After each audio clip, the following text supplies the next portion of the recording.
funérailles des tabous, la renaissance par l'excellence. Dans ce qui se passe aujourd'hui, vous avez constaté que l'Afrique est passive, l'Afrique est muette, alors que les enjeux sont en train de se jouer actuellement. La révolution, en vrai de vrai, doit être silencieuse et c'est plus dans la conscience. C'est le plus important. Et en vrai de vrai, c'est ça que le travail qu'on fait aujourd'hui, les funérailles des tabous, il y a beaucoup de gens qui disent « Oh non, il faut agir, Non, mais s'il y a plein d'inconscients qui agissent, ça va donner un désastre. On va aller nulle part. » Les dictatures africaines avaient oublié une chose, la révolution numérique. Ils avaient tout intégré pour conserver le pouvoir, mais ils avaient oublié une chose, Internet. C'est pas pour rien que ça s'ouvre. Lorsqu'ils organisent les élections, ils coupent Internet.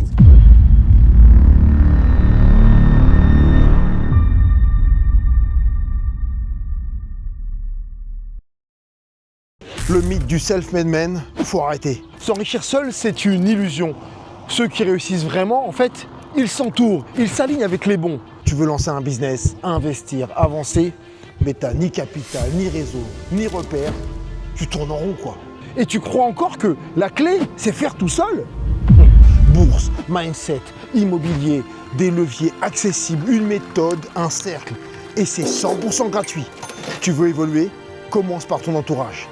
Clique sur le lien, inscris-toi et rejoins un écosystème qui propulse. Pas demain, mais maintenant. La solitude, c'est pour se recueillir. Pour réussir, il faut savoir se réunir. Alors, à l'action, clique sur le lien. Ciao.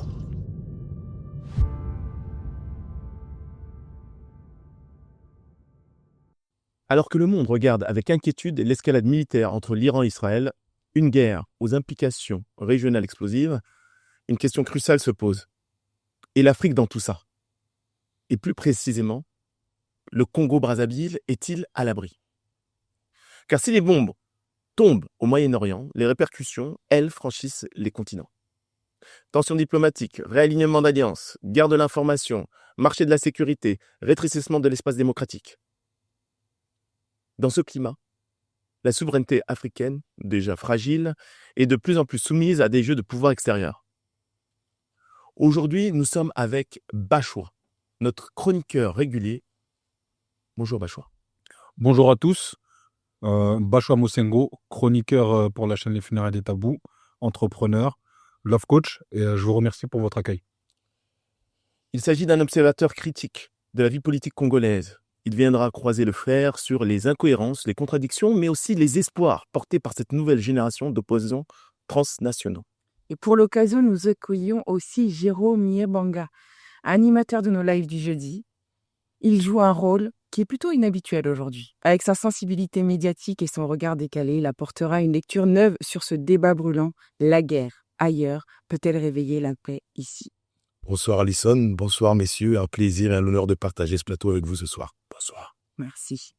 Et pendant que certains dirigeants africains se taisent ou se rangent, d'autres voix s'élèvent pour alerter, dénoncer et proposer une voie de reconstruction démocratique et souveraine. C'est le cas de notre invité Guy Magloire Mafimba Motoki, notre invité exceptionnel aujourd'hui. Ancien cadre du RDD, figure majeure de l'opposition congolaise, spécialiste en géopolitique africaine. Il coordonne depuis Paris la Dynamique citoyenne, PCRC, projet commun pour la renaissance du Congo. Bonjour à tous. En tout cas, merci pour votre rédaction de me recevoir. Très heureux d'être sur cette plateforme, Les Funérailles des Tabous. Et j'espère que ma présence fera en sorte qu'on puisse enterrer ces normes de tabous. C'est une question qui est cruciale, effectivement. Ce que je peux appeler une conflictualité mondiale. Parce que là, on est sur la guerre actuellement entre l'Iran et Israël avec l'implication des États-Unis depuis hier soir. Mais en réalité, lorsqu'on plante le décor, on partira de la guerre entre la Russie et l'Ukraine, l'agression de la Russie à l'Ukraine, au Soudan, où jusqu'aujourd'hui ça se cogne entre deux factions, en Libye, qui est toujours en guerre, l'Afrique de l'Ouest, où il y a toujours des velléités djihadistes, au Congo avec la guerre à l'est du Congo, et il y a aussi un risque de voir la Chine aller reconquérir Taïwan. Effectivement, vous voyez bien que le monde est en pleine ébullition et bien entendu, je vais essayer d'apporter mon expertise, ma contribution pour que on ne soit pas surpris en fait. Parce que les Africains en général ont tendance à dire « ça ne me concerne même pas ». mais ça peut nous arriver dans nos assiettes ou devant nos maisons d'un jour à l'autre. Oui, il y a des conséquences qu'on devra sûrement subir. Alison? Effectivement, vous militez pour une refondation institutionnelle du Congo, une mobilisation active de la diaspora et une solidarité stratégique avec les pays voisins, notamment le Rwanda, face à ce que vous considérez comme des menaces extérieures, dont les accords jugés déséquilibrés avec Kigali. Vous écoutez les funérailles des tabous. Aujourd'hui, on parle de guerre, politique, diaspora et refondation. Et si le Congo n'était pas en marge de l'histoire, mais à un tournant? Tout à fait, je vais introduire cette série de questionnements. Je voulais savoir, est-ce qu'on peut prétendre bousculer un système sans jamais envisager de prendre les rênes? Ah, très bonne question. Pas du tout. Si vous parlez du système du Congo-Brazzaville, c'est un système en fait qui est commun à un certain nombre de pays francophones africains nés de la colonisation. C'est le système la France-Afrique. C'est-à-dire les dirigeants qui sont là, en l'occurrence M. Denis Sassou Nguesso, qui est, on va dire, un des derniers piliers de la France-Afrique et qui ont malheureusement contribué au recul de l'Afrique francophone en réalité. Mais le Congo en tant que tel, en tant que pays, c'est dérisoire. Mais il faut voir le Congo en tant que bassin du Congo. Pourquoi je le dis? Parce qu'à côté, il y a la RDC, qui est un pays, on va dire, pivot. Pour les plus jeunes, souvenez-vous de ce qu'avait dit Frantz Fanon. Il disait l'Afrique a la forme d'un revolver et la gâchette se trouve en RDC. Et cette gâchette, si elle est enclenchée, peut impacter positivement l'Afrique en général. On y reviendra sur les potentialités du bassin du Congo. Si elle est enclenchée, pas de manière positive, peut détruire et faire reculer l'Afrique. Raison pour laquelle je me bats pour prendre la tête du Congo-Brazzaville, parce que je suis un acteur politique en dehors de mon statut d'analyste et autres, parce que j'estime que le bassin du Congo, avec des dirigeants visionnaires, peut propulser l'Afrique à un autre niveau et devenir, l'Afrique en tout cas, comment dirais-je, jouer un rôle important dans le concert des nations. Et là, on y est là. Dans ce qui se passe aujourd'hui, vous allez constater que l'Afrique est passive, l'Afrique est muette, alors que les enjeux sont en train de se jouer actuellement. Alors, il y a deux choses qui ont été dites intéressantes. Un, vous voulez reprendre la tête. Qu'est-ce que ça veut dire en 2000... Reprendre la tête. Parce que vous n'avez pas dit. Mon parti veut reprendre le pouvoir, mais vous êtes prêt à prendre la tête. Est-ce que vous êtes prêt à des responsabilités? Est-ce que c'est une annonce? Je profite et je vous sais gré de me donner cette occasion. Oui, pourquoi? Vous savez, je suis arrivé en France en 1985 comme étudiant. Nous avons mené des batailles ici depuis Mandela, la libération de Mandela dans les années 90. Nous avons mené des batailles pour l'identité noire avec Malcolm X lorsque Spike a sorti son livre. Nous nous sommes battus pour, on va dire, détruire la France-Afrique qui a fait beaucoup du tort en Afrique. Et nous sommes une génération, des enfants ici, très bien, une diaspora dynamique, très bien. Mais nous sommes une génération aujourd'hui qui souhaite aller changer les choses en Afrique. Et comme je disais tantôt, ceux qui sont à la tête d'un certain nombre de pays africains aujourd'hui sont là pour, en fait, servir pour... Nous sommes dans une émission où il n'y a pas de tabou. En fait, qui sont en train de servir la tutelle colonialiste, la France-Afrique, notamment la France et d'autres puissances. Et nous voulons arrêter ça, raison pour laquelle 2026, en tout cas, j'ai commencé déjà depuis 2025, pour lancer ce mouvement, cette dynamique citoyenne, projet commun pour la Renaissance africaine, mouvement transnational, pour, on va dire, aider celui qui est là au Congo, c'est-à-dire Félix Tshisekedi, qui est de ma génération. On a presque le même âge. Okay. Nous avons la même vision, la même perception de l'Afrique. Une Afrique qui doit se faire respecter. Une Afrique souveraine, une Afrique prospère. Parce que le bassin du Congo a des atouts pour cela. Okay. Voilà. En tout cas, moi, j'apprécie un angle quand vous avez parlé du bassin du Congo. C'est-à-dire que vous avez déjà décolonisé votre manière de voir la chose. Exact. C'est-à-dire qu'aujourd'hui, il y a des pays On respecte, hein, on respecte ces frontières-là, mais c'est vrai qu'il est important de savoir que le Congo, c'est pas seulement un pays qu'on a coupé comme ça, ou non, c'est un bassin. Il y a le Cameroun dedans, il y a le Gabon, Dia dédicace, c'est pas là. Et même l'Afrique, dans son ensemble, c'est une grande famille. Mais bon, vu qu'on est sur le Congo, on va rester sur ça. Et nous, en tant que jeunesse, on est dans une dynamique où on a beaucoup observé les anciens. Et il y a cette volonté-là maintenant de s'engager politiquement, de s'impliquer. Parce que j'ai l'impression que l'Afrique est mise sur le côté, mais la jeunesse, qui est en train de se réveiller aussi, a envie vraiment de s'impliquer de manière vraiment plus directe et plus active. Et maintenant, moi, c'est ça que je voudrais savoir. Comment vous voyez la jeunesse? Parce que France Fanon disait que l'Afrique, c'est un revolver. La RDC, c'est la gâchette. Et moi, j'aime bien rajouter ma sauce en disant que les balles, c'est la jeunesse. Belle formule. Tu vois, donc 100 balles, on tire pas. Même si, excusez-moi le terme, le tir blanc, la jeunesse et toute sa diaspora dans le monde entier. Donc, quelle est votre vision? Bon, allez, je sais que ça va être de manière assez courte. Quelle est votre vision pour la jeunesse? Mais cette vision, votre formule est très belle, la balle. Mais la balle, il ne faut pas la voir en termes de balle létale, mais en termes de conscience sensorique, de prise de conscience du fait que nous devons exister. Et cette base-là, cette jeunesse-là, c'est pas parce que je suis resté plus de la moitié de ma vie en France, mais je pense que la diaspora afro-descendante, comme la diaspora africaine, a un rôle à jouer. Parce qu'elle est plus ou moins décolonisée dans sa tête. Et surtout, la révolution numérique est en train de faire accélérer. Croyez-moi, quand je suis arrivé en 85 dans ce pays, on n'avait pas ce genre de plateforme. Il fallait passer sur RFI, on a 5 minutes. D'ailleurs, si vous dites des choses qui sont des tabous, vous passez pas.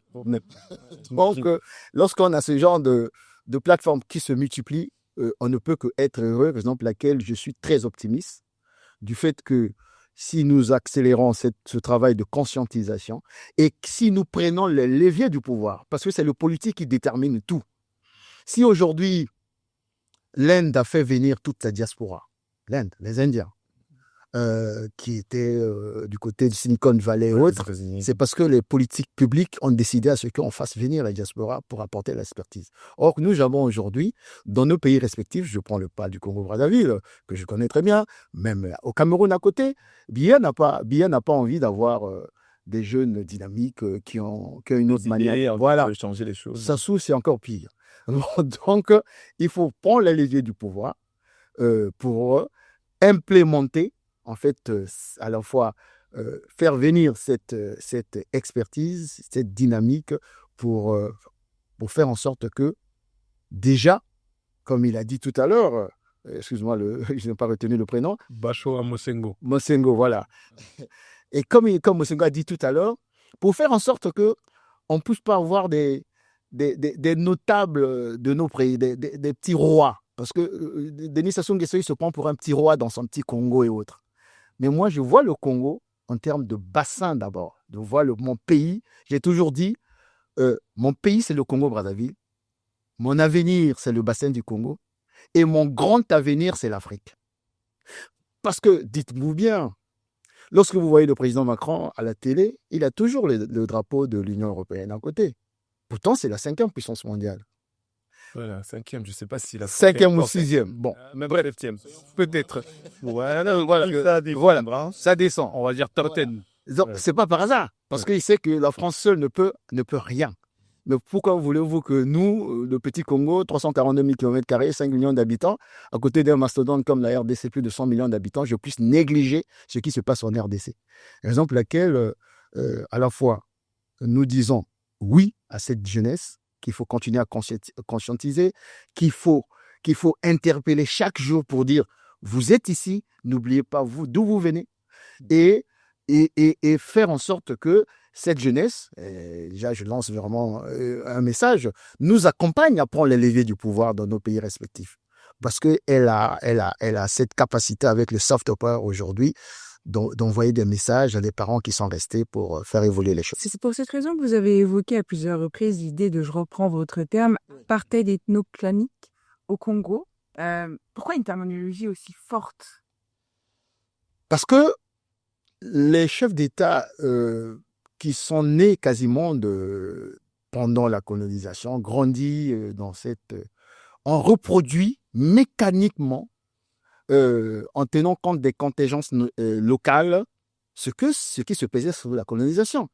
Et je veux dire, par exemple, quand vous voyez un pays comme le Congo-Brazzaville, un chef de l'État, moi, je suis né, grandi dans une ville, Brazzaville. Mais lui, bon, c'est pas une tare. Il est né au village, il a grandi au village. Mais lorsque vous voyez tous les leviers du pouvoir, les ministères régaliens sont tenus par son clan, c'est un peu ce que le colon faisait. En fait, il arrive, il prend les sphères de décision, il a donné aux Blancs pour que vous soyez comme, entre guillemets, il y a une ascendance intellectuelle et autre. Et donc, quand je parle c'est fort, mais c'est pour montrer à quel point ce système qui reproduit de manière mécanique ce qu'on a connu depuis l'esclavage jusqu'à la colonisation, je dis bien depuis l'esclavage, hein, parce que la manière dont des fois les Congolais sont traités, c'est pas loin de l'esclavage. Je dis même, imaginez un seul instant, je vous prends un exemple de manière factuelle. La ville économique Pointe-Noire, capitale pétrolière, c'est-à-dire la mamelle du Congo-Brazzaville. Tout l'argent vient de là-bas. Aujourd'hui, je vous parle là, 3 hôpitaux généraux sont en grève sans service minimum. Une ville de 2 millions d'habitants. Et s'il y a une différence entre ce que nous avons connu, c'est même pire. Mais c'est intéressant que vous parlez des hôpitaux, parce que justement, vous Voilà. avez rencontré un problème justement avec un dirigeant d'un hôpital, Maurice Metanga, c'est ça? Où apparemment, vous aviez pris sa position, il a été poursuivi pour corruption, quelque chose comme ça. Ah ouais, vous êtes bien renseigné. Ah ben dis donc. J'entends bien votre... On est au funérailles de Tabou en privé. Au niveau de votre position, parce Oui. on entend très bien quand vous dites que le président au pouvoir actuel mime et aussi s'entoure de personnes avec lesquelles il a des affections. Tout à fait. Mais en même temps, est-ce qu'on peut dissocier l'homme de sa fonction? Parce que du coup, vous avez soutenu ce monsieur aussi qui a été condamné pour corruption. Bon, je ne l'ai pas soutenu. En réalité, c'est quoi? C'est l'hôpital de Dolisie, si je me souviens bien. C'était l'hôpital de Dolisie. Il y a un jeune, Alfred Makita, je pense, qui a été nommé délégué budgétaire et tout. Il va découvrir une magouille. Très bien. Et il va dans les réseaux sociaux, il se met à le dénoncer. Très bien. Et le fameux directeur, avec un certain nombre de collaborateurs du ministère, sont arrêtés. Et la question que nous nous sommes posée, c'était de 100 millions. Hein. C'était des histoires de 100 millions. C'est grave, parce que c'est un hôpital. Mais pourquoi, alors qu'à l'hôpital CHU à Brazzaville, moi, ma fille, nous avons eu à dénoncer 2 ans auparavant. Tout un scandale, mais en termes de milliards, plus de 5 milliards de francs CFA. C'est resté lettre morte. À Pointe-Noire, je viens de vous dire là, c'est le même mécanisme. Laissez-moi. On est parti faire un focus sur Dolisie. Nous avons demandé tout simplement que la justice soit équitable. Si vous vous intéressez à Dolisie, intéressez-vous à Pointe-Noire, intéressez-vous à Brazzaville. Mais le Congo, le système congolais, c'est du clientélisme. C'est-à-dire, si ce n'est pas le clientélisme ethnique, parce que tu peux être du côté de l'ethnie du chef, ou ésotérique, parce que la franc-maçonnerie est arrivée dans nos pays en Afrique à dévoyer. Si vous êtes maçon, vous avez comme une espèce d'impunité, quel que soit ce que vous allez rencontrer. Donc, il y a eu un certain nombre d'acteurs qui ont posé des actes répréhensibles, dont au CHU. Je connais très bien le dossier. Jamais emprisonné. Il y a même un qui a fait la prison, on l'a sorti. Et on s'est attardé seulement à Dolisie. Mais qu'est-ce que vous êtes en train de dire? Vous êtes en train de nous dire que finalement, si on s'est attaqué à lui, c'est parce qu'il était dans une loge ou une loge plus rivale ou qu'est-ce que... C'était une rivalité politique en réalité. Ce monsieur qui est ministre, le pauvre, il est encore en prison. il était ministre en... Non, il est en prison. C'était un homme qui avait des intentions d'être candidat aux législatives dans la Sangha. Ok. Et parmi... pardon? Avec quel parti? Le PCT, le parti au pouvoir. Mais il fait partie d'un autre courant du PCT, parce que c'est des courants. Et donc, ce monsieur a des concurrents qui sont au gouvernement, qui sont dans les loges maçonniques, qui se sont dit, tiens, et puis surtout ce monsieur, le fameux directeur de l'hôpital de Dolisie, très proche de Madame Denis Sassou Nguesso, parce qu'il faisait du très bon boulot dans sa fondation et tout. Donc, il était un peu sur le viseur. On lui a collé plus ou moins, comment on dit ça, un pot de banane pour le faire trébucher. Et on a voulu en faire un écran de fumée. Un écran de fumée ou un exemple? Un exemple, mais un écran de fumée sur toute sur la les autres. magouille, toute la kleptocratie, le vol des deniers publics, rien que dans le système sanitaire. Et c'est ce que j'ai dénoncé, et nous avons continué à dénoncer. D'ailleurs, le fameux Makita, qui passe en ce moment dans les réseaux sociaux, qui est en train de dire, mais moi j'ai fait du sale pour vous, parce qu'entre-temps, entre guillemets, c'est une parenthèse, entre-temps, il a été mis à l'écart. Donc, c'est un système qui cherche des boucs émissaires pour montrer, notamment à la face de la consommation internationale, FMI, Banque mondiale, que nous sommes en train de lutter contre la corruption. Mais en réalité, c'est des écrans de fumée. Si je peux me permettre, Oui. 2 choses. Pensez-vous que M. Sassou Nguesso soit prêt aujourd'hui à quitter le pouvoir? Et ce que je ne pense pas, peut-être que je me trompe, mais que comptez-vous faire pour avoir quand même des élections qui soient assez transparentes et qui vous permettront éventuellement à vous ou à d'autres candidats de pouvoir justement prétendre réellement à prendre le siège présidentiel? Et si j'ai bien compris de par ce que vous disiez quelques secondes avant, vous pensez plus ou moins que la vision de M. Tshisekedi est la bonne pour celle du Congo? Vous pouvez nous dire Je reviens sur la dernière question. Ce n'est pas une vision. On a des convergences de vues avec Tshisekedi, Félix Tshisekedi, le président Félix Tshisekedi. Regarde, par exemple, j'étais le premier acteur politique au Congo à dénoncer les accords entre le Congo-Brazzaville, Tchomwa, et la RDC, et le Rwanda. Parce qu'on a signé même des accords militaires. J'étais le premier, pourquoi? Parce que je me suis rendu compte que M. Denis Sassou Nguesso, avec Kagame, était en train de tirer les ficelles dans la guerre à l'est de la RDC. On y reviendra certainement lorsqu'on parlera des questions internationales, pour piller, détruire l'est de la RDC parce qu'il en profitait. J'étais le premier à dénoncer. Et la convergence de vues que j'avais avec Tshisekedi, c'est quoi? Félix Tshisekedi, le président. Lorsqu'il arrive aux affaires, il dit quoi? Il a 9 voisins. Il dit à ses 9 voisins, dites-vous bien que le Congo est riche, mais très riche. Nous avons des potentialités. Nous pouvons mutualiser nos moyens pour faire en sorte que chacun de nous en profite. On peut faire une université au Congo, Brazzaville, avec la mutualisation des moyens financiers.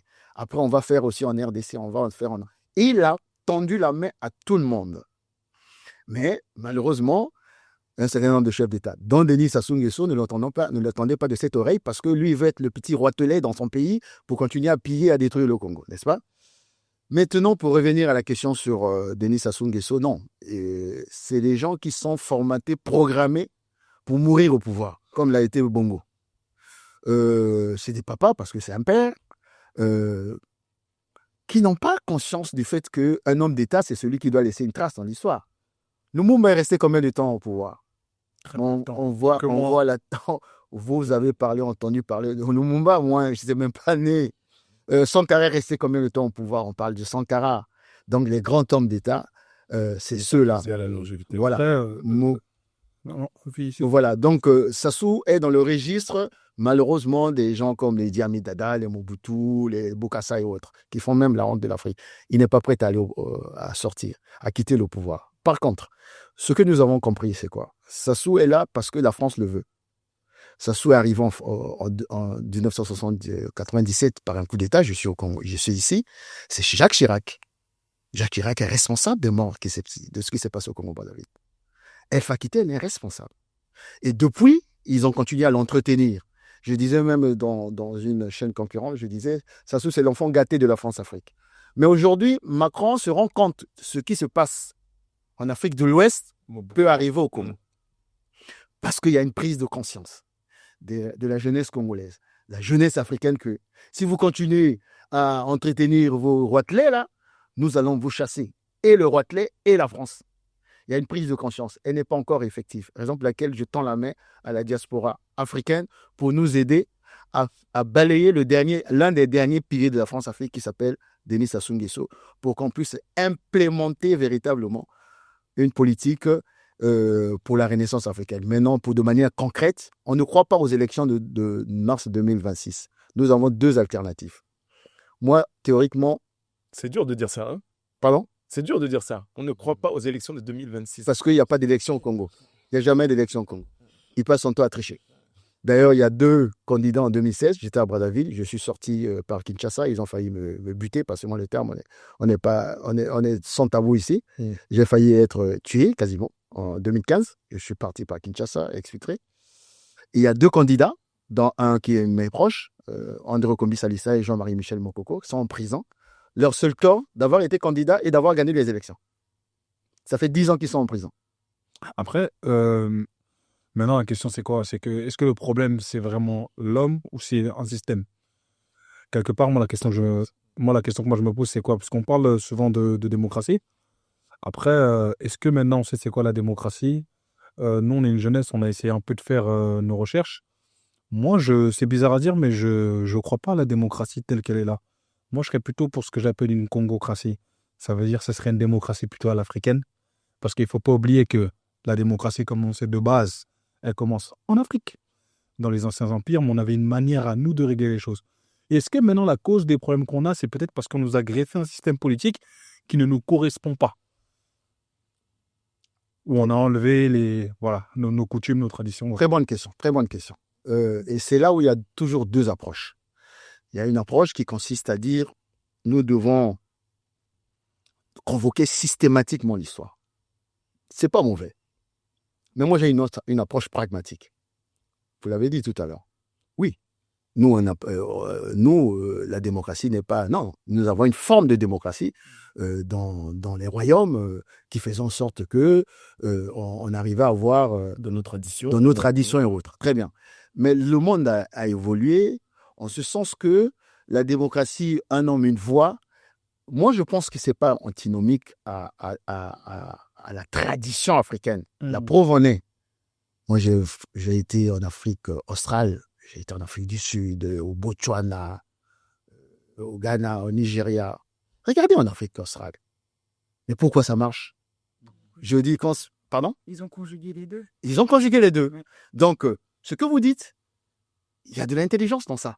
C'est notre capacité de bâtir des institutions, des modes de régulation qui prennent en compte ces spécificités-là. Par exemple, l'ethnicisme, je ne sais pas comment, le tribalisme, c'est encore ancré dans nos traditions. Comment faire en sorte que tout ça, on puisse le faire rentrer en ligne de compte pour bâtir des institutions, des modes de régulation qui soient adaptés à nos spécificités.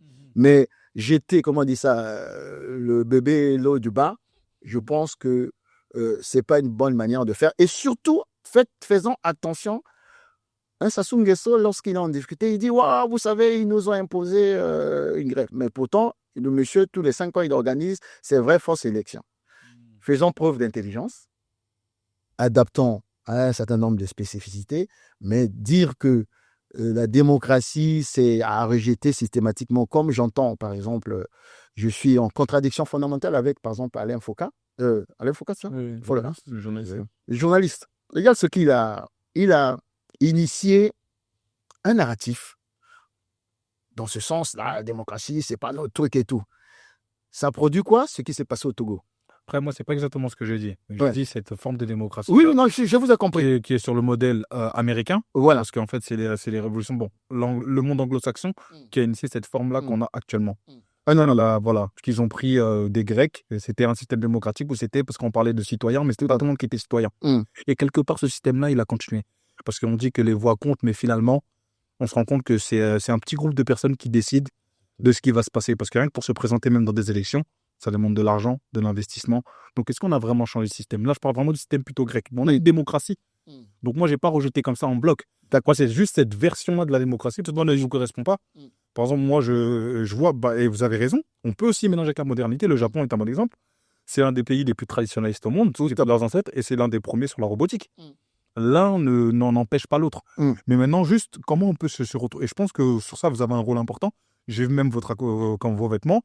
Et ça me fait plaisir de voir ça parce que, pour moi, en fait, c'est normal que pour moi, qu'un Français, par exemple, mette un vêtement français. Et pourquoi ce sera normal qu'on mette nos vêtements? Ça ne nous empêche pas de mettre des costumes, ça ne nous empêche pas de prendre les bonnes choses et de les greffer. Bien. Mais c'est au niveau de notre base, moi, je pense qu'il y a un problème. On est toujours dans des élections qu'on ne croit pas. On dit toujours tel dégage. Avant, c'était Mobutu dégage. Après, ça va être les gens ils vont crier Félix dégage, c'est clair. Après, ça va être qui? Mais un Bachois dégage. Non, au bout d'un moment, c'est peut-être un système qu'il faudrait peut-être refonder. Et là, je vous rejoins, c'est la conscience.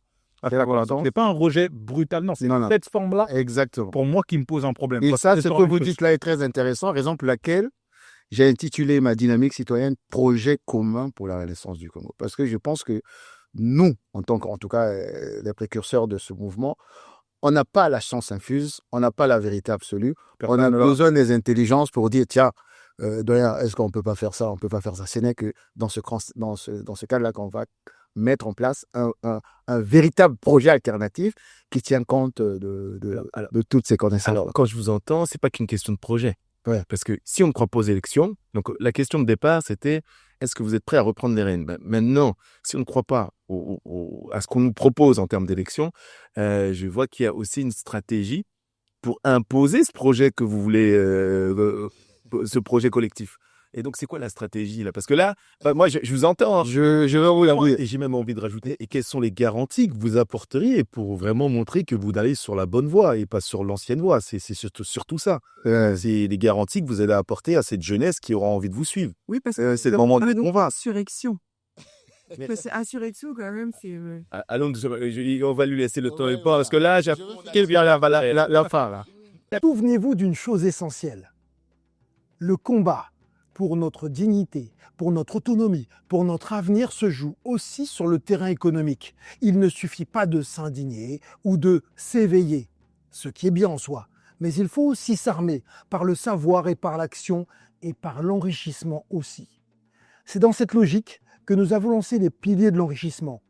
Un programme, plus que ça, un pont entre ceux qui veulent apprendre et ceux qui ont déjà réussi. Des mentors d'expérience dans des domaines clés comme l'immobilier, la bourse et la crypto-monnaie, le business en ligne, le mindset et le développement personnel, mais aussi l'investissement entrepreneurial. Ces experts ont accepté de transmettre ce qu'ils ont mis des années à maîtriser et à apprendre pour qu'à votre tour, vous puissiez bâtir, sécuriser et faire fructifier vos projets. Nous avons conçu 3 programmes adaptés à tous les profils.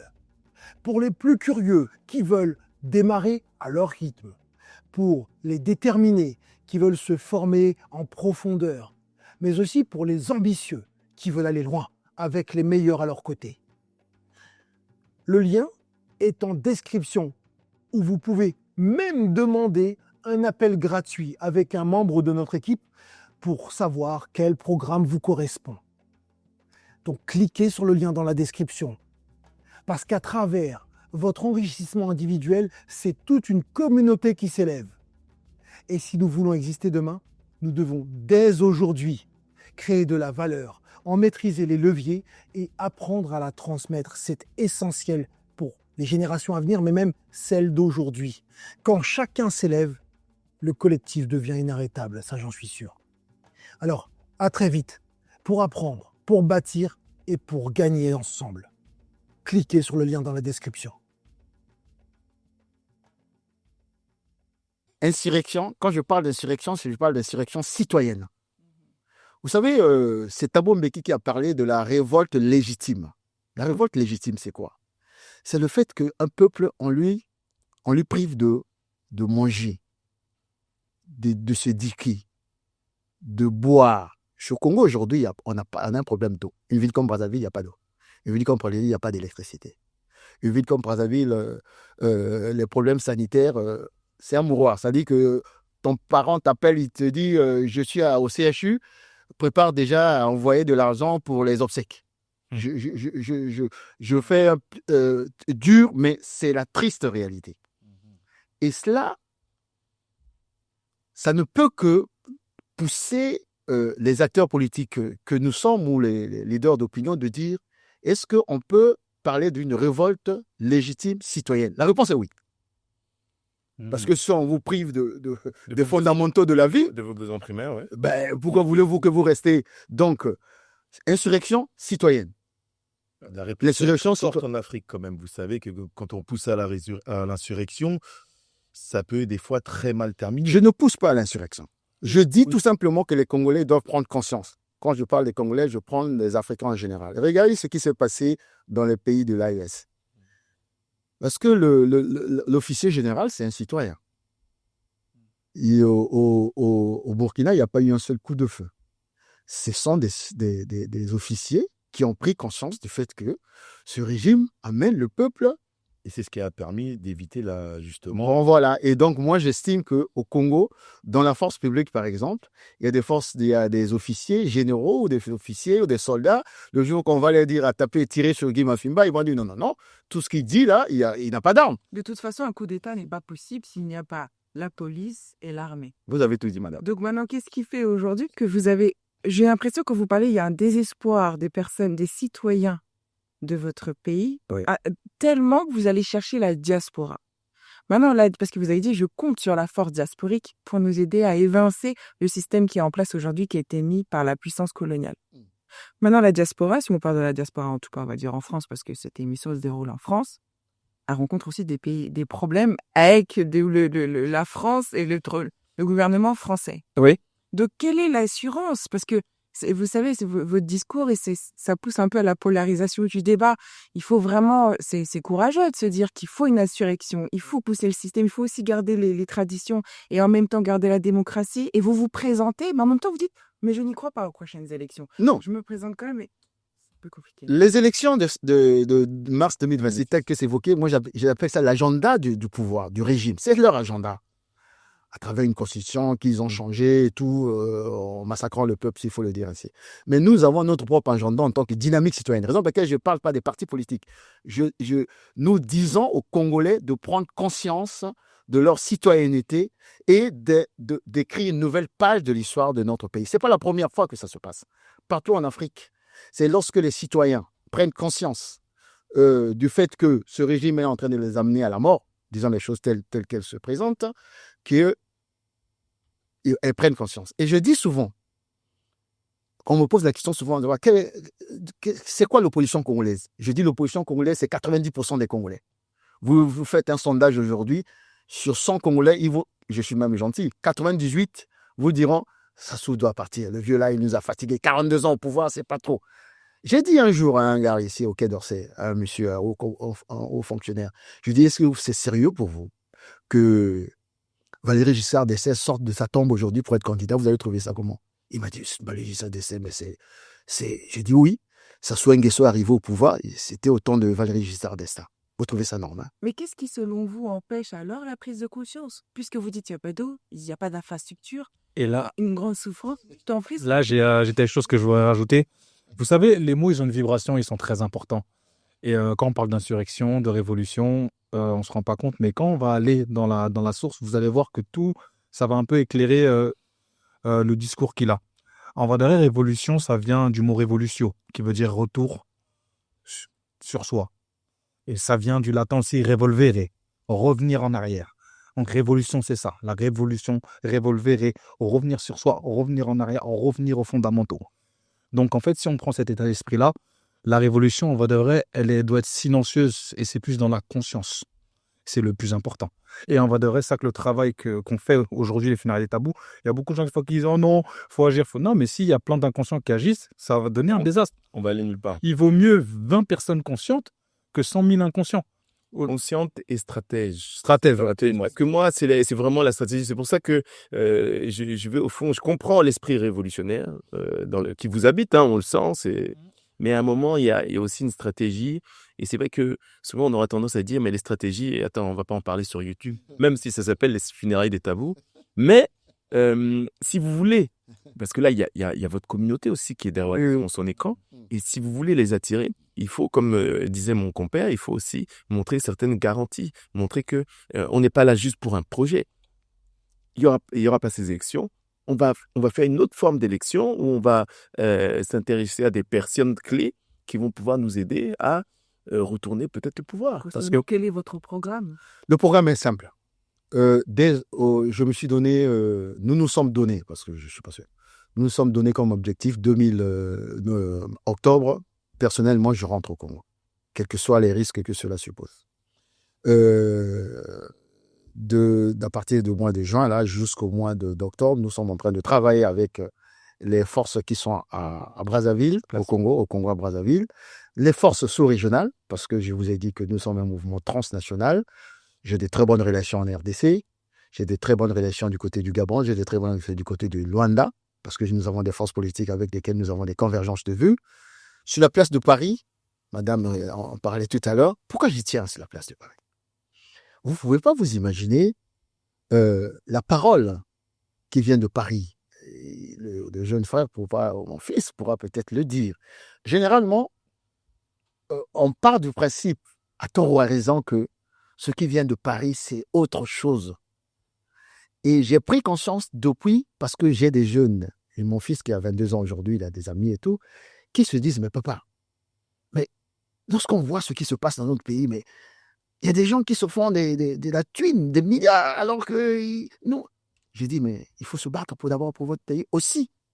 Et cette prise de conscience-là fait en sorte qu'à travers les réseaux sociaux, à travers la révolution numérique, quelqu'un il crée sa chaîne YouTube, il peut conscientiser, il peut mettre dans la rue, il peut faire en sorte que 1000 jeunes puissent demain, lorsque nous allons envoyer un mot d'ordre pour dire, nous allons revendiquer l'accès à l'eau, ils vont sortir. Un exemple factuel. Il y a une émission dans la communauté congolaise de Brazzaville, ça s'appelle La Matinale. Chaque matin, si vous allez sur Jana TV, c'est l'émission la plus suivie et par les dirigeants et par les Congolais. Le Congolais à Brazzaville, il a 500 francs CFA. Au lieu d'aller acheter un petit poulet pour se mettre un peu il préfère acheter les mégas pour suivre. Et chaque matin, ça devient le rôle. Quand c'est un jeune frère, un neveu d'ailleurs, Brice Landry Déco, quand il dit que je suis fatigué, mais on l'appelle, il dit, mais parce que c'est pour eux, ils soupapent d'espoir. C'est vrai. Un véhicule d'expression. Donc, si, d'ailleurs, j'ai un projet, si Dieu fait grâce, d'organiser une convention de la diaspora. Des jeunes grandis ici, nés ici. Que je demandais aux familles, à mes frères, envoyez-moi vos enfants. Je veux qu'ils lancent un message fort, qui parle à Sassou en tant que papy. Dis, papy, ça fait 42 heures que tu es là. Tu as détruit le pays. Le temps est pour toi de partir. Sinon, nous allons faire ce qu'on appelle Exodus. Vous vous souvenez de l'Exodus? On débarque à 500. Elle vient nous arrêter à l'aéroport. Après, comme on est... Donc, ce que je dis là, ça a l'air comique.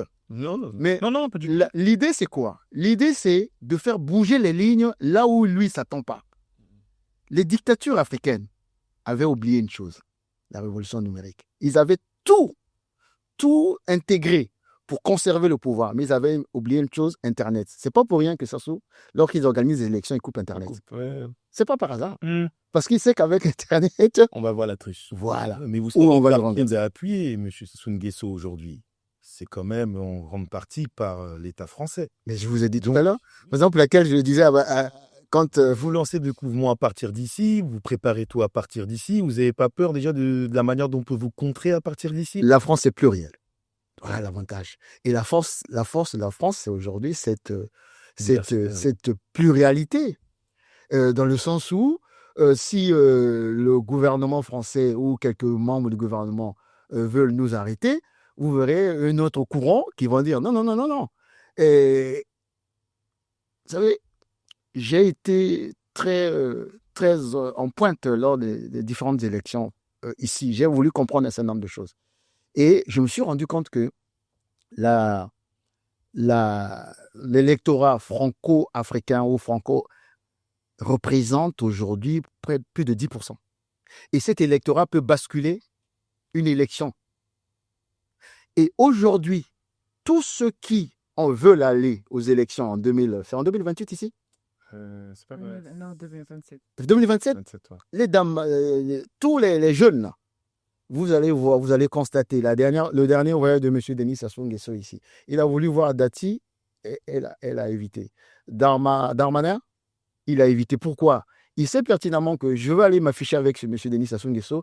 La majorité des Congolais ne vont pas voter, des Franco-Congolais ne vont pas voter pour moi. Parce que nous avons maintenant la capacité, comme font d'autres communautés, d'envoyer des messages pour dire ne votez pas pour X, pour Y. Ou ils ont peut-être Tout- déjà leur remplaçant, son remplaçant. Qui ça? Je parle de l'État français. Oh ben, Que les autres n'ont pas voulu recevoir parce qu'ils savent. raison pour effectivement laquelle, qu'ils ont déjà- raison pour laquelle nous avons intériorisé cet aspect-là en pensant qu'ils vont continuer à nous imposer. Ils avaient aussi leur remplaçant au Mali. Ils avaient aussi leur remplaçant au Burkina. Ils avaient aussi leur remplaçant au Niger et autres. Aujourd'hui, le monde est en train de changer à un rythme. Vous ne pouvez pas vous imaginer. Il y a des choses, moi, personnellement, j'ai été à l'école avec un certain nombre de ceux qui sont des cadres aujourd'hui au Quai d'Orsay et autres. Quand on se retrouve, je leur ai dit, mais au nom de quoi vous pouvez me parler comme si j'étais... Vous n'allez pas nous dire ce que nous avons à faire. On se parle les yeux dans les yeux. Raison pour laquelle, lorsque vous voyez Denis Sassou Nguesso en face de Macron, ce n'est pas la même manière que vous voyez Tshisekedi en face de Macron. Tshisekedi va dire à Macron, il arrive à l'aéroport, il dit « Monsieur le Premier ministre, allez le chercher ». Denis Sassou Nguesso va se déplacer à l'aéroport pour aller le chercher, quitte à rester 1 heure, alors qu'il a un âge avancé. Vous voyez la différence? Donc, ce qu'ils ont prévu, en lingala, nous on dit, permettez-moi, on dit Yumana planaï, yakena planaï. C'est-à-dire que quand tu es un petit gars, tu as ton plan, mais moi aussi, en tant que Yankee, c'est-à-dire qu'en tant que grand, j'ai aussi mon plan. Mais moi, il y a quelque chose sur lequel je voudrais venir. Plan. Il y a quelque chose qui ressort beaucoup au niveau de la diaspora. Ouais. C'est qu'ils ont l'impression qu'ils sont un peu comme de la chair à canon, quoi. Ouais. Comme si des fois, on dirait on est devenu des stats au FMI pour obtenir des financements, parce que beaucoup de dirigeants africains parlent de cette jeunesse-là. Oui. Et d'ailleurs, les financements, j'aimerais dire à la jeunesse de la diaspora qui m'écoute que c'est votre argent.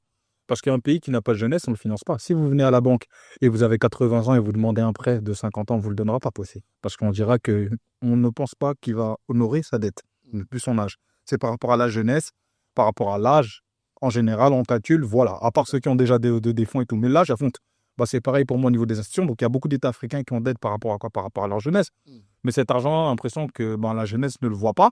Et on a l'impression aussi qu'il y a des jeunes qui vont te demander, et moi je parle aussi pour eux, est-ce que vous vous servez peut-être pas de la force de la jeunesse pour finalement arriver en haut et finalement faire pareil que les autres? En fait, comment vous allez pouvoir séduire cette jeunesse-là? Qu'est-ce qui vous distingue finalement de tous les autres dirigeants qui parlent de la jeunesse?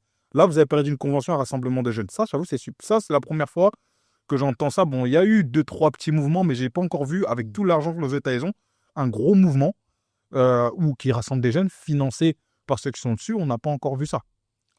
Alors, la garantie, vous savez, souvent les acteurs politiques, il faut regarder leur traçabilité. Je suis dit, Bangla Mafimba, vous toquez, vous mettez dans Google. Je suis arrivé en France en 85. J'étais sapeur, je courais derrière la bonne vie et autres. Je suis arrivé en politique. Le déclic, c'est en 93, lorsque au Congo-Brazzaville, il y a eu une guerre civile entre guillemets. Et je me suis rendu compte que mes parents m'appellent et me disent non, on a failli se faire tuer parce qu'on ne savait pas parler la langue maternelle et paternelle. Moi qui suis né en ville, je sais ni parler la langue paternelle ou maternelle, je sais parler le lingala et le français. Je me suis dit, tiens, si j'étais à Brazzaville, je serais un homme mort. Ça veut dire quoi? Ça veut dire que le tribalisme a pris le dessus sur le combat d'idées, en fait. C'est le premier déclic. Deuxième déclic, Mandela.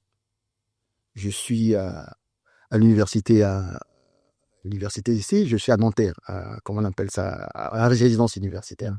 C'est là où le combat pour la libération de Mandela. D'ailleurs, mon premier fils s'appelle Mandela Mafimba, j'ai une fille qui s'appelle Winnie Mafimba, en souvenir de ce déclic pour aller en politique.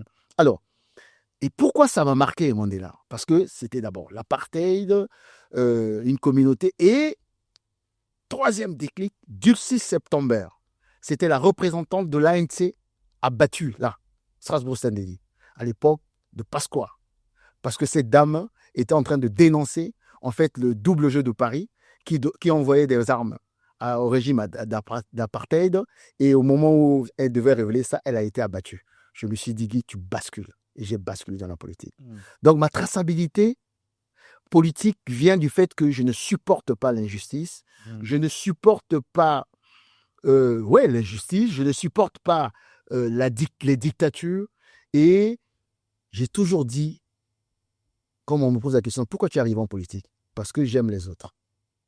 Pour moi, c'est ma seule définition. Donc, ma traçabilité joue pour moi. Et le dernier argument, je suis né dans la politique et surtout, j'ai des parents. Je peux dire que je suis le fils de Denis Sassou Nguesso. Pourquoi? Parce que j'ai des parents qui sont mariés dans la famille. Les Nguesso, j'ai des neveux qui s'appellent Nguesso, Sassou Nguesso. Donc, plus d'une fois. Une affaire de famille alors. Plus d'une fois. Tabou. Mais non, oui. On voit ça. Non, c'est ça que je dis. Désolé, Zouta. Oui, oui, c'est ça. Pas le choix. C'est-à-dire que c'est pour donner l'argument. J'ai eu énormément de sollicitations. Croyez-moi, je suis pas. J'ai quand même quelque chose dans la tête. J'ai accompagné un ancien chef d'État, quand vous allez parler du RDD. Le RDD, c'est le parti de l'ancien chef de l'État, Yombi Opango, premier officier général de notre pays. J'ai été son conseiller pendant 15 ans. Je suis rentré au Congo grâce à lui. Et plus d'une fois, l'idée c'était, Guy, tu accompagnes Denis Sassou Nguesso. Je suis resté 3 ans dans un ministère, j'ai claqué la porte. Parce que j'étais en divergence profonde avec Denis Sassou Nguesso. Et lorsque Denis Sassou Nguesso change la constitution en 2015, c'est moi qui conduis la délégation pour apporter de l'eau au moulin. J'ai dit non. Alors qu'on m'avait dit, tu acceptes, toi tu es ministre. Je dis, votre poste de ministre, vous le gardez. Donc, la traçabilité joue pour moi. Et dans la communauté congolaise politique citoyenne, vous allez donner le nom de Guy Mafimba, ils vous diront, lui, il est resté constant, malgré le fait qu'au Congo, c'est nord-sud. Il est du nord du Congo, oui, de la famille. Mais malgré ça, il a toujours été droit et pas du tout d'accord avec la gouvernance actuelle. Et vous venez pas le ventre vide, du coup. Où ça? Est-ce que vous êtes entrepreneur? Du coup, non, c'est important. C'est important ce que vous dites. La dimension financière. On a vu des gens arriver en claquette et repartir en Rolls. Donc, on aimerait... C'est ça le tabou, en tout cas. Bon, écoutez, vous savez, s'il fallait gagner beaucoup d'argent, et les Congolais, les hommes politiques congolais sont immensement riches. Mais vous en avez gagné ou pas? J'ai fait une question. Non, malheureusement, le jour où j'ai quitté le ministère... Pendant 15 ans, vous êtes inscrit? Non. Conseiller, il était plus chef de l'État. Il était en exil. Mais les conseillers, chez nous, ils gagnent bien leur vie. Mais non, il était en exil, Denis. Il était en exil. Ouais, il était en exil. Bon, en général, quand on est conseiller de la bonne personne, même si vous vivez au Venezuela. Il était en exil. Okay. Non, je travaillais. J'ai toujours travaillé dans ce pays ici. Okay. Mais quand je suis arrivé au Congo, j'ai travaillé au ministère du Tourisme. J'étais conseiller. Quand je suis sorti, j'ai démissionné, j'arrive dans mon quartier. Vous gagnez combien quand vous étiez ministre? Vous gagnez combien? Non, conseiller du ministre. Non, oui, mais vous avez travaillé 3 ans pour conseiller du ministre. Oui, non, c'était pas grand-chose. On gagne lorsqu'on part en mission et autres. Mais malheureusement... C'est un chiffre. Comment on va faire? On va tourner, on va faire... Non, c'est des conseillers, tu gagnes pas beaucoup. C'est de milliers. Oui, non, tu peux être à 1 million de briques. Maintenant, lorsque tu es dans les missions ou dans les comités interministériels, tu peux te retrouver avec beaucoup d'argent. Et puis, lorsque tu viens en mission, comme moi, je suis résident, donc je venais en mission pour préparer, par exemple, l'arrivée du ministre, tu viens avec des frais de mission, de l'argent. Si tu es voleur, tu mets de ton côté. Mais il y a un problème d'éthique. J'ai été formé dans ce pays. Je suis arrivé en France, j'avais 20 ans. J'ai été formé, c'est l'école française, véritablement. De ce côté-là, je rends hommage à cette école française qui m'a donné vraiment de l'éthique. De la difficulté à dire les sommes. Et puis, et puis ma famille. J'ai eu un père qui était au cadre de la douane. Okay. Et il m'a éduqué de manière droite. C'est d'abord l'éducation familiale. L'école, c'est rien. C'est d'abord l'éducation de la famille. Mon père m'a toujours dit, le jour où tu vas perdre ta dignité, de ma tombe, parce qu'il n'est plus de ce monde, je venais te chercher. Un homme ne doit pas perdre sa dignité. Tu dois te regarder dans la glace. Tu dois regarder tes enfants.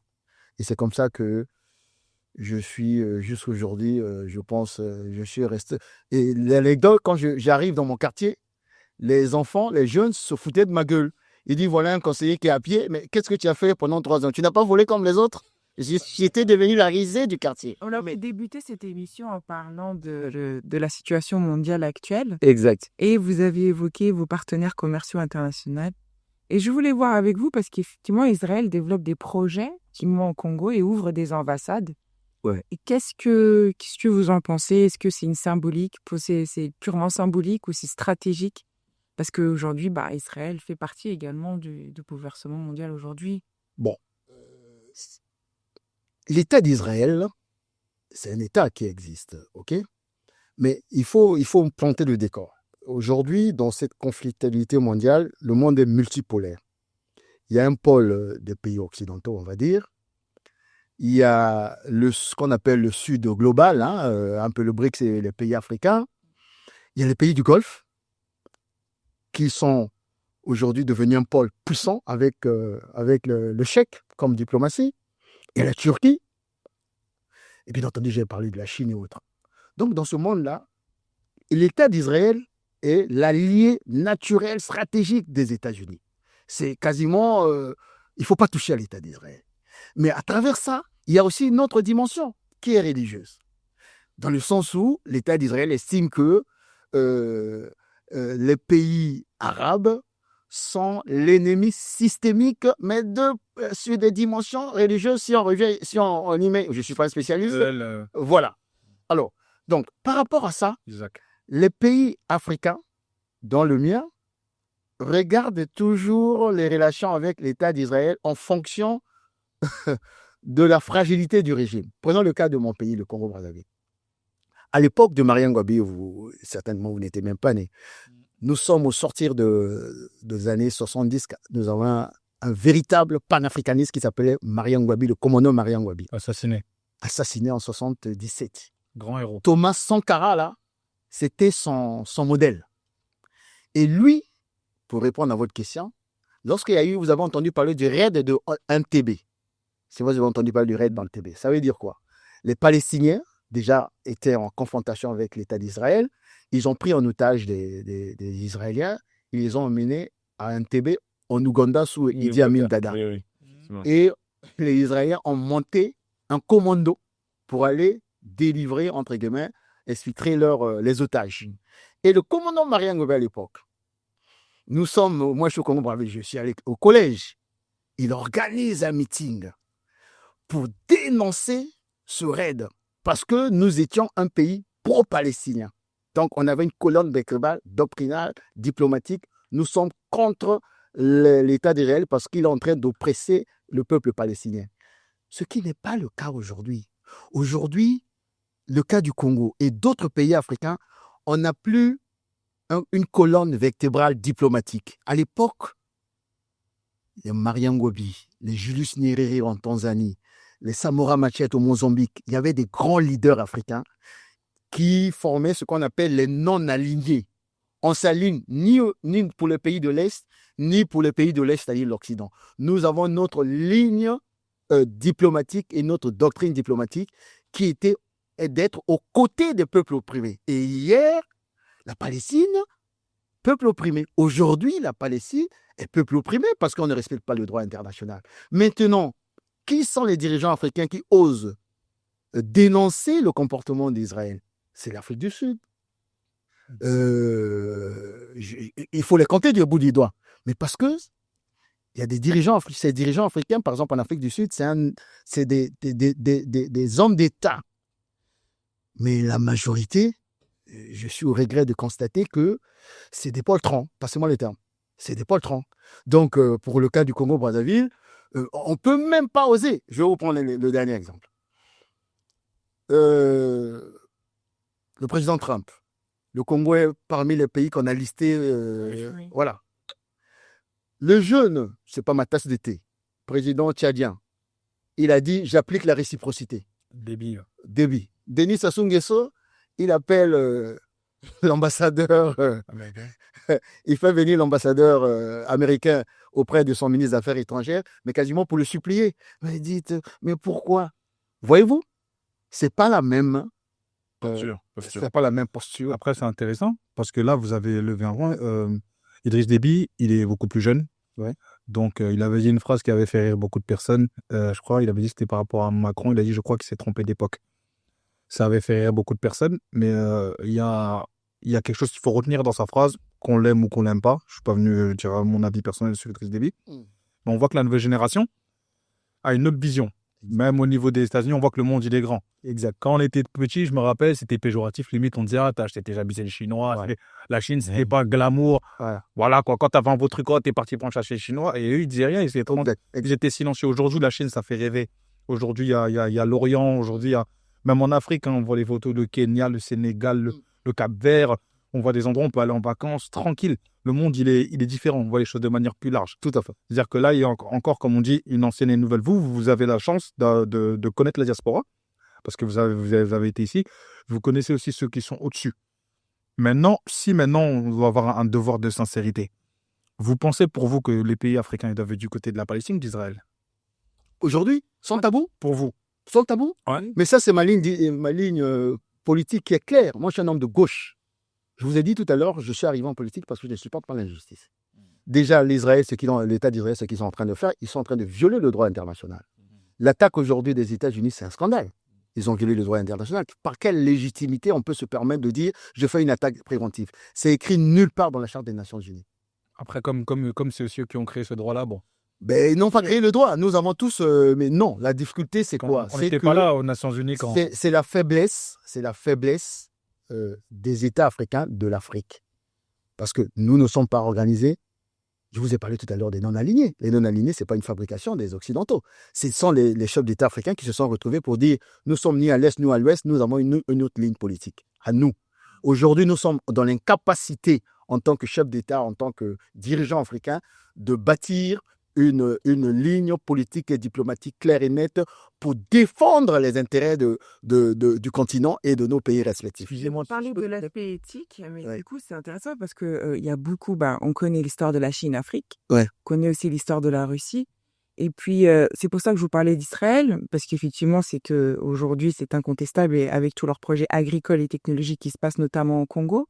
Mais dans ces cas-là, est-ce qu'on doit avoir une réflexion éthique lorsqu'on mène un pays ou un aspect économique? Parce que est-ce qu'on ne tournerait pas dans le rôle où on travaille avec des personnes qui ont une morale, qui suit, parce que économiquement parlant, la Chine et la Russie ont apporté et apportent sur le continent africain, au détriment au niveau des lois et Israël. Là, vous dites, on ne veut pas travailler avec Israël, parce que... Non, je n'ai pas dit ça. Je Je suis sur les questions liées par rapport au conflit. Oui, pas le Voilà. Et je dirais même pas l'État d'Israël, je dirais Netanyahou. Parce que Netanyahou, avec son groupuscule de l'extrême droite, des orthodoxes juifs qui sont dans une espèce de folie religieuse, ces gens sont dangereux. L'État d'Israël, il y a un autre courant puissant. Mais les médias sont en train d'étouffer. La gauche israélienne n'est pas d'accord avec Netanyahou. Je ne dis pas ça. Ce n'est pas l'État d'Israël qui me frotte. C'est l'acte qu'ils ont posé. Maintenant, il y a encore quelque chose que je pense les Africains et les jeunes Africains doivent faire attention. Moi, j'ai une définition. J'ai dit, attention, toutes les puissances sont impérialistes par définition. C'est là où je l'ai. Parce que la Turquie est impérialiste, la Chine est impérialiste, la Russie est impérialiste, les États-Unis sont impérialistes, la France est impérialiste. Nous commettons souvent la maladresse de penser que le monde, c'est un bisounours. Le monde, ce n'est pas le monde des bisounours. Je peux vous dire qu'aujourd'hui, quand vous voyez la dette du Congo-Brazzaville, nous avons, je sais pas, plus de 10 milliards de dollars de dette. 70% de la dette du Congo-Brazzaville, c'est avec la Chine. Comment vous pouvez expliquer ça? Et tous les voleurs, passez-moi le terme, on est sans tabou ici, parce qu'il faut dire les choses telles qu'elles sont. Tous ceux qui ont volé l'argent des Congolais ont planqué où? Dans les banques chinoises. Et quand on vient me dire, ah, vous savez, la Chine, je dis, attention. Quand on me parle de la Russie, oui, très bien, mais les gens confondent la Russie et l'URSS. Lorsqu'à l'époque, l'URSS nous a aidés lors des mouvements de lutte contre le colonialisme en Angola, au Mozambique, en Afrique du Sud et autres, c'était l'URSS. Mais c'est par rapport au monde de l'époque. Le monde était bipolaire. Il y avait l'Ouest, il y avait l'Est. Ils nous ont aidés. Mais la Russie, ce n'est pas l'URSS. Poutine a d'autres intérêts que l'étaient les Gorbatchev, comment ils s'appellent, tous les anciens chefs d'État de l'URSS. Donc, c'est raison pour laquelle les Africains doivent faire preuve bon, j'ai un jeune frère qui appelle ça le pari de l'intelligence. Quand est-ce que nous allons réfléchir nous-mêmes au lieu de dire, ah, moi, je vais aller au BRICS. Ah, moi, je vais... Non. Prenons le cas de l'Union africaine. C'est une coquille vide de l'Union africaine. Et ils sont financés d'un côté par l'Union européenne. Le siège a été financé, c'est un don de la Chine. Comment voulez-vous que ces gens-là puissent avoir une autonomie de pensée et d'action? Rien du tout. Là, il y a une agression. Si on avait une autonomie de pensée et d'action, l'Union africaine, ils ont une commission des affaires étrangères, ils allaient, comme l'a fait l'Union européenne, publier un communiqué pour dire, selon les principes du droit international, nous condamnons, mais ils ne peuvent pas. Et là, on parle de l'Union africaine. Aujourd'hui, on se rend compte de ce qui se passe au niveau des bureaux de l'Union africaine. Quand on arrive en pleine réunion, ça a été dénoncé plusieurs fois. On peut se rendre compte qu'on a des Occidentaux et des Israéliens qui sont sur place. Et comment est-ce que vous voulez qu'une union qui est censée déjà réfléchir par elle-même commence déjà à avoir dans ses propres réunions des personnes qui ne font même pas partie du continent? Je veux bien, mais déjà, on ne peut même plus parler de tous ces unions et de tout ce qu'on appelle les CEDEAO, les unions de l'Afrique centrale et autres. Aujourd'hui, ce sont limite eux les problèmes de l'émancipation du continent. Voilà. Donc il faut déjà les oublier et essayer de trouver d'autres organismes éventuellement par lesquels, d'autres canaux sur lesquels on pourrait se faire entendre. Et c'est peut-être là-dessus que vous aurez votre carte à jouer, vous et tous les autres mouvements, quelque part, qui cherchaient à vous faire entendre et à vous montrer pourquoi pas essayer aussi de créer autre chose pour se faire entendre par la minorité ou la majorité qui aimerait voir un peu de changement. Le premier objectif, c'est le levier du pouvoir. Si demain, je suis à la tête du Congo-Brazzaville, je vais travailler avec Tshisekedi, je vais travailler avec Lorenzo, je vais travailler avec le président sud-africain, parce que nous avons des convergences de vues pour dire non, cette histoire-là, c'est pas clair, il faut révolutionner ça. Mais c'est pas avec les Ouattara, avec les forts Niasigwe, le Biya, les Sassou, que vous pouvez faire quoi que ce soit. C'est difficile. Si vous vous écartez de leur ligne, la réponse est ils vont comploter, soit pour vous renverser, soit pour vous tuer, passez-moi le terme. C'est ce qui s'est passé. Prenons le cas de Gbagbo, ce qu'on a fait à Laurent Gbagbo. C'est un scandale. Mais ce qui a précédé Laurent Gbagbo, les gens ne le savent peut-être pas. Qui a renversé, je vous ai dit tantôt, Pascal Lissouba. Pascal Lissouba a grandi ici. Et la seule chose qui a poussé à ce que Elf Aquitaine et Jacques Chirac renversent Pascal Lissouba, c'est parce qu'il a demandé il faut réviser les accords pétroliers. Ils l'ont renversé. Mais ça a été une coalition de tous les chefs d'État, les Bongo et autres. Les débits, père. Ouais, justement, donc, c'est pas évident lorsqu'on n'a pas les leviers du pouvoir. Mais est-ce que vous avez parlé de confrérie? On est aux funérailles des Tabous. Vous avez dit que vous faisiez, entre guillemets, la belle famille, vous faisiez partie, en gros, d'une famille bien passée. Avez-vous déjà intégré, justement, ces confréries? Ou êtes-vous prêt à les intégrer pour accéder au levier du pouvoir ou pas? J'ai été sollicité, j'ai dit non. Pourquoi? Parce que... vous savez, je ne connaissais pas les rituels et tout. On m'a envoyé quelqu'un, on est sans tabou ici. On m'a envoyé la personne, on discute pendant 2 heures. Le lendemain, quand il vient, il dit, vous avez déjà, comment ils appellent ça? Vous êtes déjà, ouais, vous êtes un maçon sans tablier. Je lui ai dit pourquoi? Il me dit, tout ce que vous avez dit là, vous n'avez pas besoin d'être chez nous. Parce que, je lui ai dit, mais est-ce que je lui ai dit en même temps, je dis, je ne supporte pas les carcans. C'est-à-dire que moi, d'origine, je suis venu en France, j'étais dans la force publique. J'étais venu avec une bourse militaire. Je devais repartir pour travailler dans les services de sécurité. Mais je ne supporte pas les carcans. C'est-à-dire que moi, tout ce qui est, on te dit, bon, on va casser la gueule à X. Sans raison. Sans raison. Donc, j'étais, pendant 2 heures, j'ai tellement posé des questions que le gars était saoulé. Il dit, non, mon gars. En tout cas, c'est pas bon. Donc, est-ce que, si on me le propose, si on propose sans tabou, ce que j'ai vu ici, parce que la franc-maçonnerie a été dévoyée en Afrique. Moi, ce que j'ai vu ici, c'est un espace où on réfléchit sur les questions sociétales. Je prends l'exemple de comment on appelle ça, ce qui a précédé le RSA, là, comment on appelle ça? RMI. RMI. Les RMI, c'est sous comment il s'appelait, le Premier ministre, c'était Rocard. La France, à l'époque, 88, ouais, je me souviens très bien, il y avait une bonne partie de la société française qui était en marche. La réflexion est partie des loges. pour vous dire, mais est-ce qu'on peut vivre dans un pays aussi riche avec une frange de la société en marche? Ils ont réfléchi, ils ont amené, comme ils avaient des éléments au niveau de l'Assemblée, au niveau du pouvoir, jusqu'à ce qu'on est arrivé au RMI. Si la franc-maçonnerie est vue de cette manière-là, la question est oui. Mais en même temps, c'est un réseau aussi. C'est un réseau, je n'en disconviens pas, c'est un réseau. Mais non, c'est ce côté réseau-là qui fait en sorte qu'on impose telle ou telle personne qui, pour moi, comme je ne supporte pas les carcans, je ne peux pas y être. Mais je suis regardant sur les thématiques qui sont développées dans ces cercles isolés. Mais sachez que dans nos traditions ancestrales, il y avait des loges ésotériques qui C'était secrète. dans des sociétés secrètes. Effectivement. C'est pas singulière ou particulière à l'Occident ou non. Nous avions des sociétés secrètes jusqu'aujourd'hui. Oui. Monsieur Denis Sassou Nguesso, par exemple, c'est un Kani. Un Kani dans son groupe ethnique, par exemple, ne peut pas mentir, ne peut pas faire couler le sang. Aller au Bénin avec le vaudou, il y a des interdictions. Il y a le Njobi au Bongo.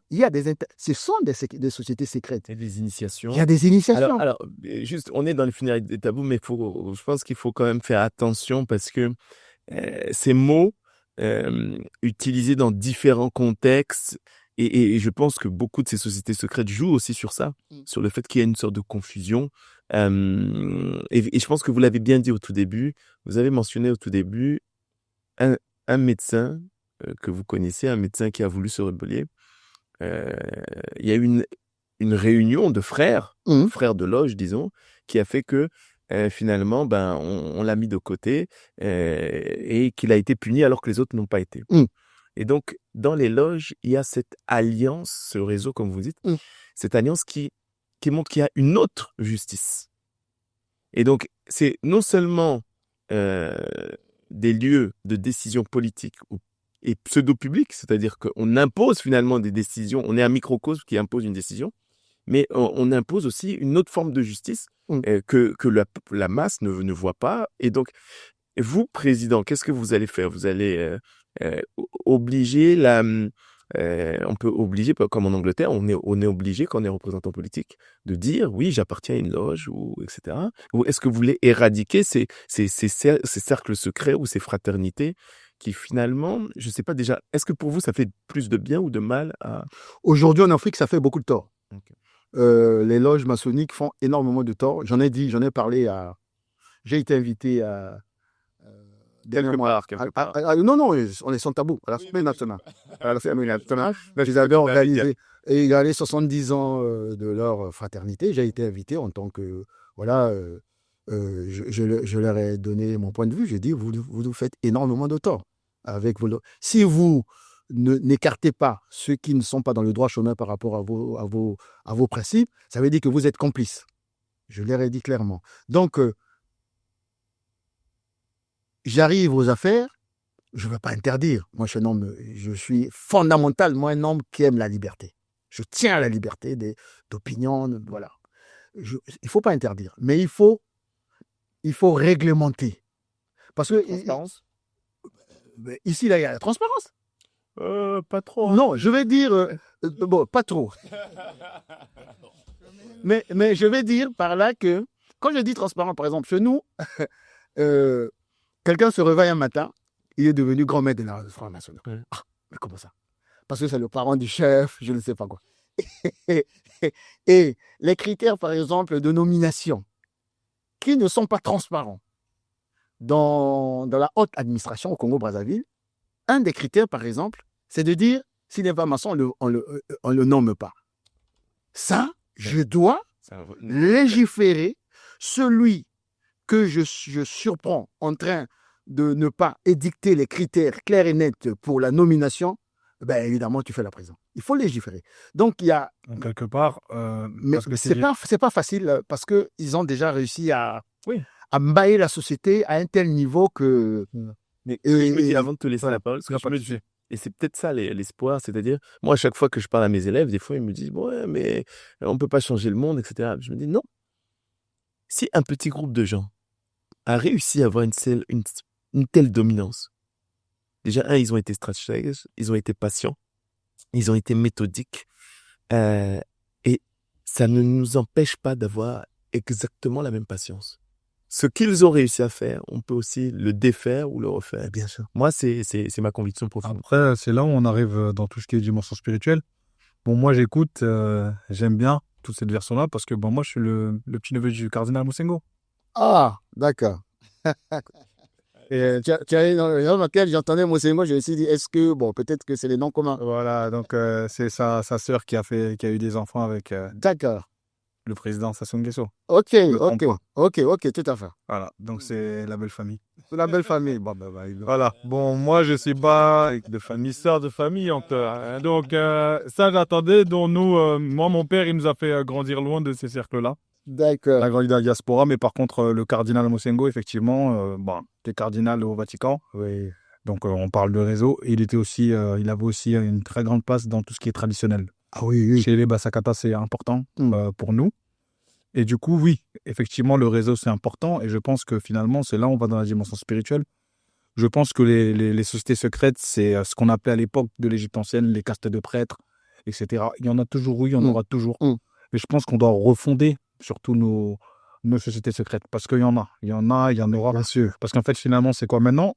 Est-ce que ce sera toujours cette forme-là? Parce que là, on va dire qu'il y a une petite partie de la population qui ont des savoirs, qui ont des relations avec des êtres, une spiritualité très développée, et ne distribuent pas ce savoir-là. Donc, est-ce que maintenant, on doit reproduire ce modèle-là?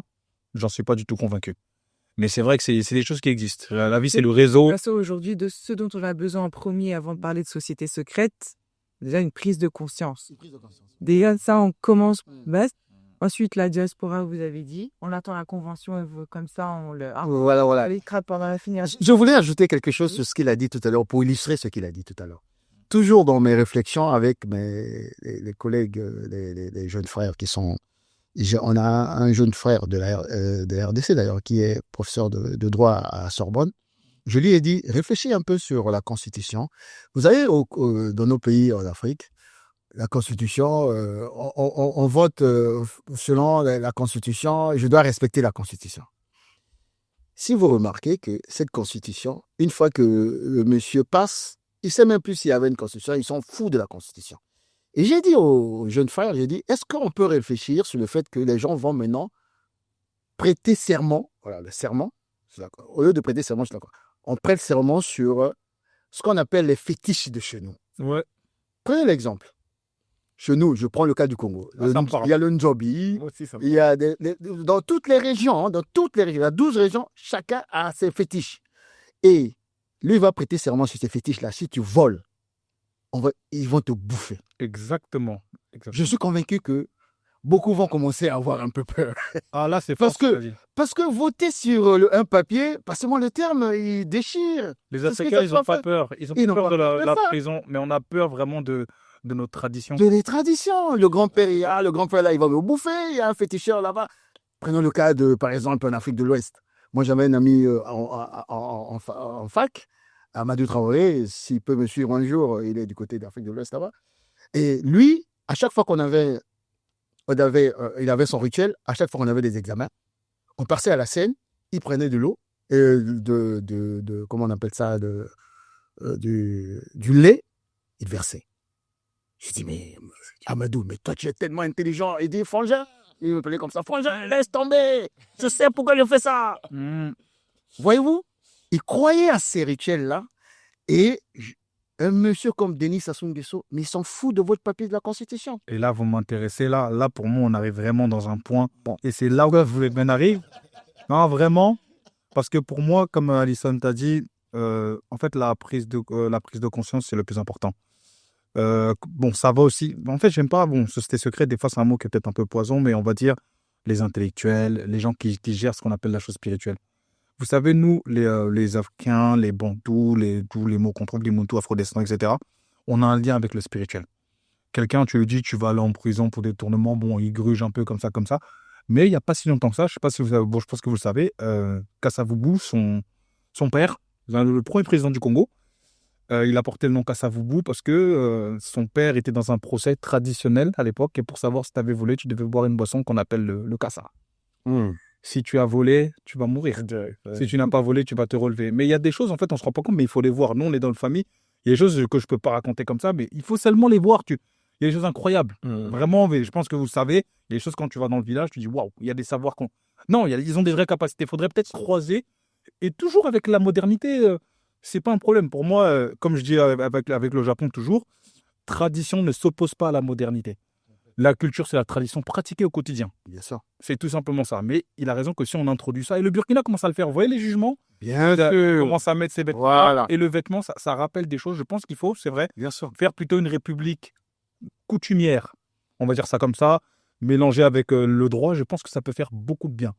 Après, distinguer le vrai du faux, parce qu'il y a eu aussi beaucoup des arnaqueurs, des charlatans, qui est le vrai, qui est le faux, le gars qui terrorise le village, le gars qui veut vraiment vous aider. C'est aussi ça qu'il faut travailler, mais ça, c'est plus... voilà. Mais si on arrive à la fin de cette émission, c'est intéressant. Jérôme, j'aimerais que toi qui les jeudis as tellement de remarques pertinentes, est-ce qu'il y a quelque chose qui te tient à cœur et que tu as envie de dire pour finir? J'ai plus ou moins eu certaines réponses, mais j'ai malheureusement pas trop entendu les garanties que j'avais envie d'entendre. Tu ne sois pas rassuré par le discours de notre invité. Si, mais est-ce qu'il a convaincu tous ceux qui devraient convaincre? Je lui laisse justement son mot de fin qui éventuellement pourra lui permettre justement de aller ou un jeudi. Tu pourras l'inviter un jeudi, ou peut-être non, effectivement, et peut-être un jeudi. Parce que je vois qu'il est très moderne, hein, donc peut-être un jeudi, un live, et peut-être ça pourrait être très intéressant, effectivement. Mais en tout cas, je lui souhaite bon courage pour ces prochaines élections.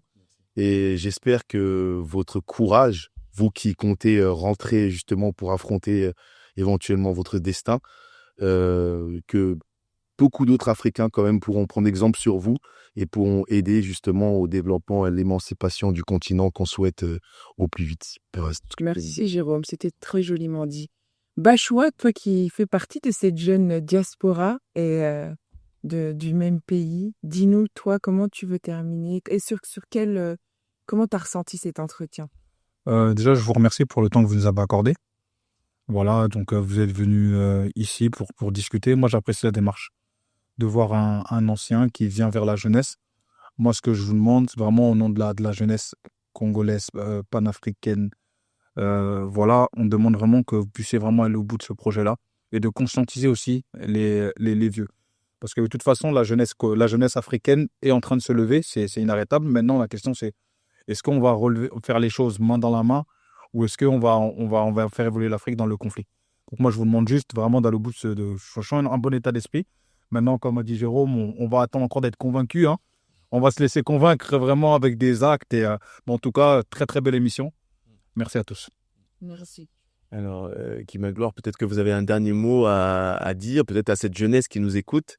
Et puis, j'ai bien aimé, il y a eu un petit lapsus, vous l'avez peut-être pas vu, à un moment, il a dit « mes fils ». Et c'est après, les fils de la diaspora. J'ai vu le mail. Non, mais c'est bien. C'est comme ça qu'on change un pays. Mais bien sûr, ce sont tous mes enfants.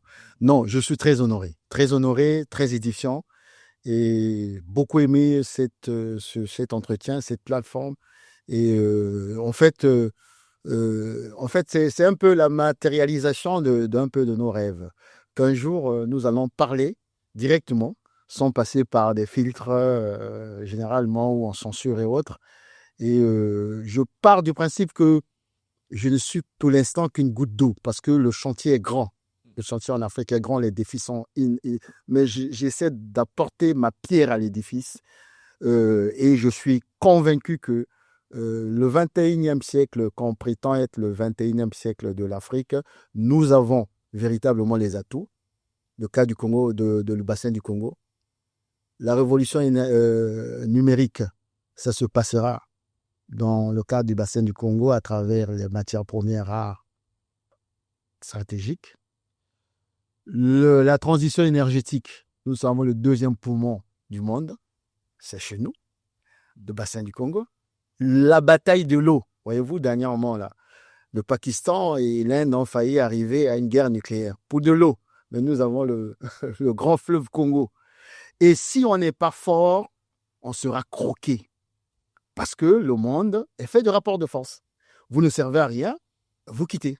Vous allez voir, les Japonais vont venir aider à les dégager. On prend votre territoire. Et mon combat, c'est un peu celui-là. Et j'espère que prochainement, j'aurai encore l'honneur que vous m'avez donné aujourd'hui pour essayer d'apporter ma contribution à ce combat qui est vraiment multidimensionnel. Merci en tout cas, merci. Merci à vous. Merci pour ce moment, effectivement. Est-ce trop utopique? Est-ce parce que vous êtes un bon pédagogue? Merci. Est-ce sinon, est-ce un souffle d'espoir? On se le souhaite. Effectivement, ce fut fort intéressant et fort bienveillant.